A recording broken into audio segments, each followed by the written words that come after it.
My mother and I were talking the other day about little kids and throwing fits at stores and things like that.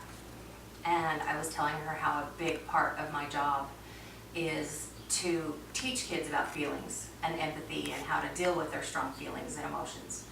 And that it drives me crazy when they fall down and throw a huge fit like they've broken their arm or lost a finger or something, and how you can tell as soon as they fall down, if you're not watching, they don't cry. If you turn and look at them, they're going to be crying.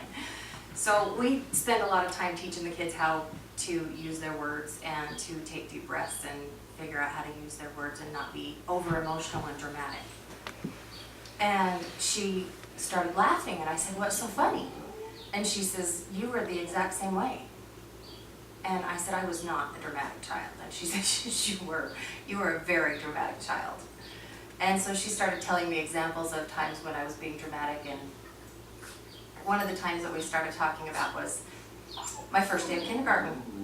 And we lived in a rural area, and I had to take the bus. And my older brother, who is 4 years older than I am, had to be my caretaker, and he had to watch me on the bus and walk me to my classroom. And he was not happy about it at all. But I was ecstatic. I was so happy. I was running up and down the hall and up and down the stairs and trying to get my backpack and my shoes and my jacket and everything together, and I was all excited. And he kept telling me, every time I run past him, he'd give me a dirty look, and he'd go, "Slow down, dork, it's just school." And the next time I run past him, he'd be like, "Calm down, you're driving me crazy." And I didn't care, I just kept going. So it was almost time for the bus to get there, and I could hear him in the other room talking to my aunt and telling her how incredibly windy it was outside. And he's telling her, we had a lot of animals out in the back, and he's telling her that it's so windy it's going to start picking the chickens up. And then all of a sudden I hear, "The bus is here!" And as I'm walking out of the bathroom and down the hall, he grabs my arm and starts pulling me toward the door. And as soon as we get to the door and I can see the bus, this incredible fear comes over me, and I get nauseous and anxious, and I don't want to go. I don't want to go at all. And he's yanking me out the door and yanking me toward the bus, and I'm trying to get to my mom, and he's trying to get me to the bus. And then all of a sudden I hear the door slam. And I just dove, thinking that he went to the bus, and so I just dove toward my mom, but something pulled on me, and I just went like this, and there was this red liquid just spurting across the kitchen at my mother. And I looked down, and I had slammed my hand in the door and yanked it out and pulled my entire fingernail off of my pinky finger, and it was just spurting blood everywhere. And I just started screaming at the top of my lungs as drastically as I could. And I don't remember a whole lot of detail after that. All I remember is it took my aunt and my uncle both to hold me down in the car all the way to the doctor's while my mom drove.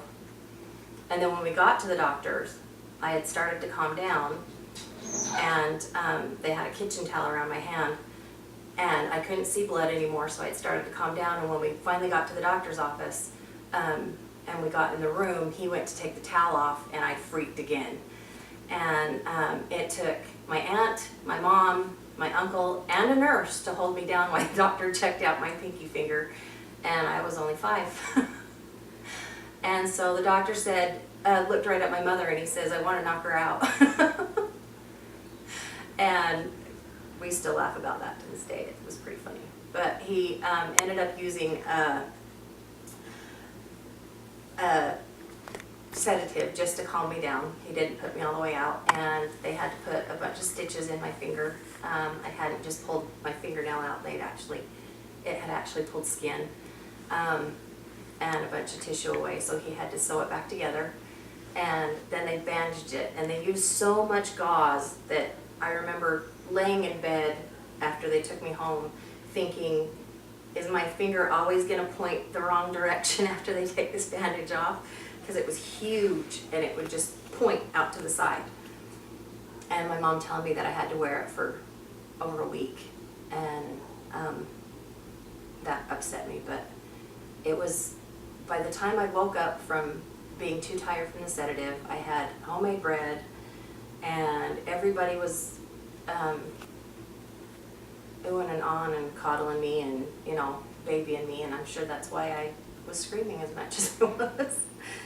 But that's why I never made it to my first day in kindergarten, and that's probably why I hate it when kids throw huge fits now.